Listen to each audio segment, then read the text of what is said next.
Yes. Okay, cool. Jump to your slide. Oh, yeah. That's important. Oh no! You're I promise it's on there. I promise. Boo! You're trying to sabotage me. It's like a little commercial break. A long one. There's nothing. Well, here. Boo! I promise. Oh, Satan. I did it. Okay. Good morning, all. Good morning. Thank you. My name's Annabelle Barr, and when I started this project, I wanted to do the easiest one, in my opinion, so I picked the invention. And I was thinking about it, everybody would think of the wheel, they would think of, a car, or like an instrument or something, but I wanted to be a little silly. So that's why I stand before you today, not as a classmate, an acquaintance, or even a friend. No. Today, I am a spokesperson, an enthusiast, a fanatic for the world's greatest invention. I present to you. Bold of you to assume that bowls did not change the world. The history and significance of bowls in the world. Created and presented by me. Yay! So, you, good sir, tell me, what is your favorite food? I would have to say tacos. Okay. Well,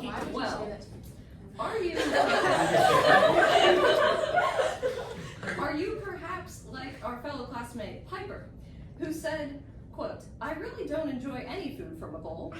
I guess soup." Now, audience, tell me, how would you feel eating soup out of, say, a cup? Or perhaps precariously slurping it from a plate, or even eating it from the cold, dirty ground? It would be humiliating. Thus,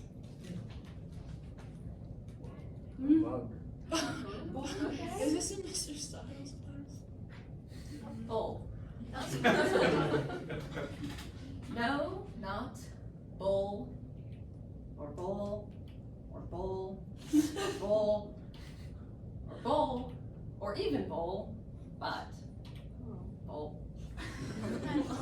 So, why are bowls the greatest invention? Because they are vessels of opportunity. Not only are they functional, they are symbolic, reflecting humanity's resourcefulness, violence, ingenuity, and socialness. Now, much of the history and significance of bowls in the world has been lost to the millennia of shifting continents and migration. What fragments have been recovered, though, tell an intricate tale of necessity, spirituality, and artistry combining into a symbol of community, like those you see before you. In other words, food, art, and religion are all mixed up, but I'm here to sort it out for you. Some of it. There's around 300,000 years of human history, which is a lot, so I could only scratch the surface.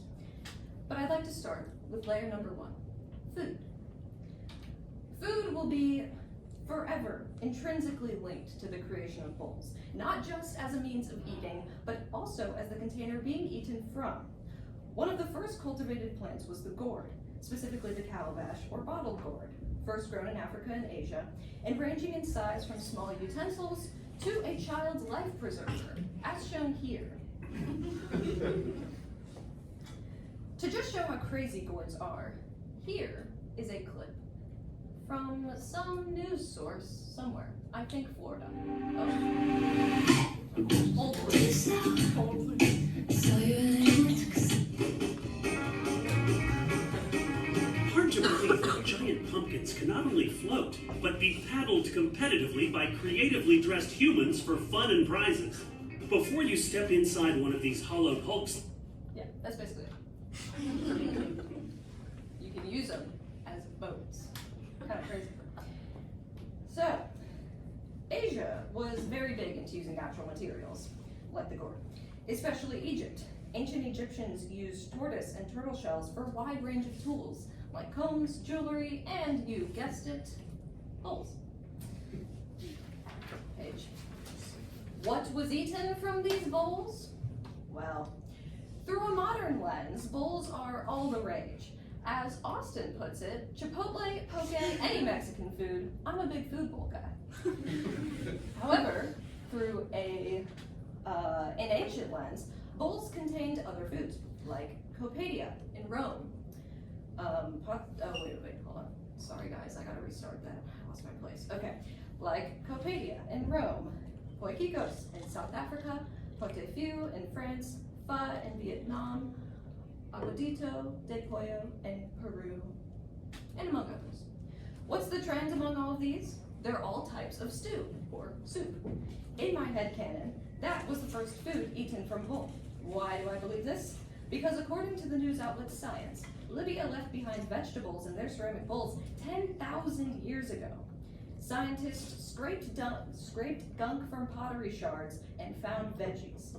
Ones that could not be eaten raw, either because they were too firm or were toxic, and thus had to be boiled, much like the process of making soup. So where does this lead us? To the ancient Egyptian malakia, a thick green soup made from the leafy herb jute. Though most soups and stews were made among the lower class, malakia has mystical origins among the pharaohs of ancient Egypt. On to layer 2. With pharaohs claiming soup as their meal of choice, bowls became symbols of status. The materials the bowl was made of and how detailed it was told of wealth, or lack thereof. Bowls like the bevel-rimmed bowl, considered ugly, durable, and cheaply made, sounds like someone I know, evolved from small, undecorated canvases to colorful, intricate designs. Examples include China's famous porcelain, which was simple and dull 20,000 years ago, but is now some of the most prized pottery in the world. Or the ancient Greeks decorating their pottery with myths and depictions of daily life, which are now very useful in telling of how people lived and what they believed. And it's fascinating, really, because it seems like this guy has a tail. Just let you look at that for a moment. Okay. Now, if you're like Nash, you appreciate ceramic bowls, like this one. You might admit, I only use ceramic bowls. When they hand me food in a non-ceramic bowl, I say send it back. Well, if you want ceramic, you're in luck. Just buy a bowl from Mr. Size. It depends on the size. If they're smaller, usually between $10 and $15. If they're bigger bowls, usually around $350 upwards to $100. Just depends on the decoration. If they're really heavily decorated, What do bowls? it depends on the size. If they're smaller, usually. Okay. Oh, wow. So, after purchasing a border skull from this collection, it's easy to see just how valuable they are to daily life. And ignore the quote, I'm not there yet, but just watch the video. Between $10 and $15. What do they okay. Ignore this part. What do they provide? Well, they provide a way to contain my food, right? They also provide an income if I sell my food, which I can use to provide for my family and myself. Okay. Does that help us out? Okay. So, no, it's not funny. Okay, so basically, he's saying, you know, bowls for him, they provide money because he sells them. Now, if you're Jenny, you might think, bowls are stupid because we have to wash them and it takes time. I think all bowls should be edible, like bread or hard rice bowls. When I'm too lazy to wash bowls, I'll put plastic wrap on the table to eat it. And to that, I can't see with it. Mr. Styles would say,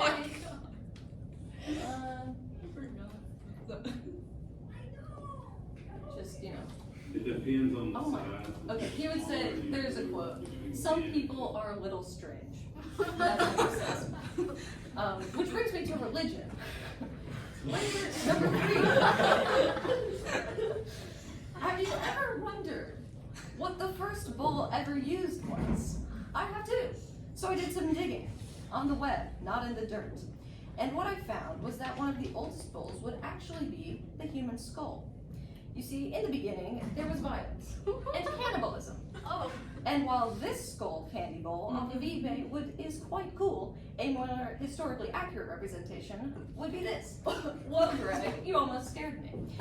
Sorry, don't worry about him. It really looks like this. This top of the human skull and other bones, all drained of marrow and with strange lines carved into them, were found in Gouge's cave in Cheddar, England. The top piece wasn't just broken off all nonchalantly, though.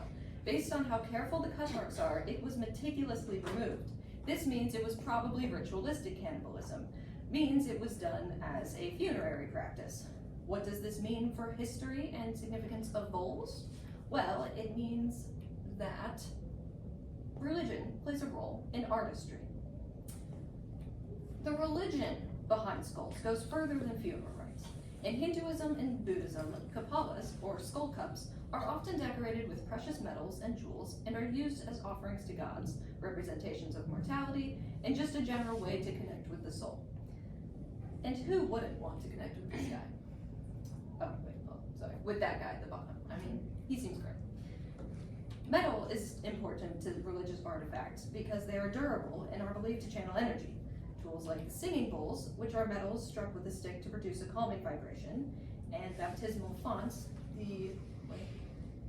the fountain a child is dipped into for baptism, are ways of cleansing the mind and connecting with the inner self. Unless you're this good, you're not being cleansed of anything. You are in fact being shot. Whether through food, art, or religion, bowls bring people together. Soups, designs, and beliefs really are the pillars of society. So, let's recapitulate with Anne and how bowls have helped her.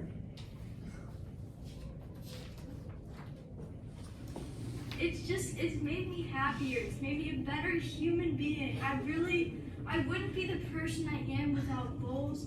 I wouldn't feel as confident. I wouldn't have as many amazing relationships. I mean, if I only had plates, I hate eating plates at dinner. I always get the bowls. And if we don't have any clean bowls, then I have to wash one because I hate eating off of plates. I only eat out of bowls. Because food just tastes better out of a bowl. I see. Well, see, the science behind a bowl is that the food is drawn to the center by gravity. Do you feel gravitational pull towards bowls? You know, I've never thought about it like that. I do. Like, You do? I feel like maybe I'm soup. Bowls have changed They have. for the better, I hope. Thank you, Anne, for your time. That was horrifying. You should know how I felt during that. We're gonna crash. Okay. Well said, Anne. Well said. Let's give her a round of applause. So, Anne is soup. Soup is the first food. Food is eaten from a bowl, and bowls are vessels of opportunity. Built once from necessity, now turned to craftsmanship, bowls unite strangers and friends across cultures, continents, and ever-evolving beliefs in a chaotic world. They have been imbued with the power of healing through warm food and good vibrations. I've stood before you for however long as the great bowl enthusiast, and I hope you leave here today thinking, knowing that without bowls, our lives would be hell. Oh, whoops, sorry. There's another slide. That's what it said. Would be hell. Why? Because if you eat pasta on plates, you're a disgrace. Exactly. Kaboom.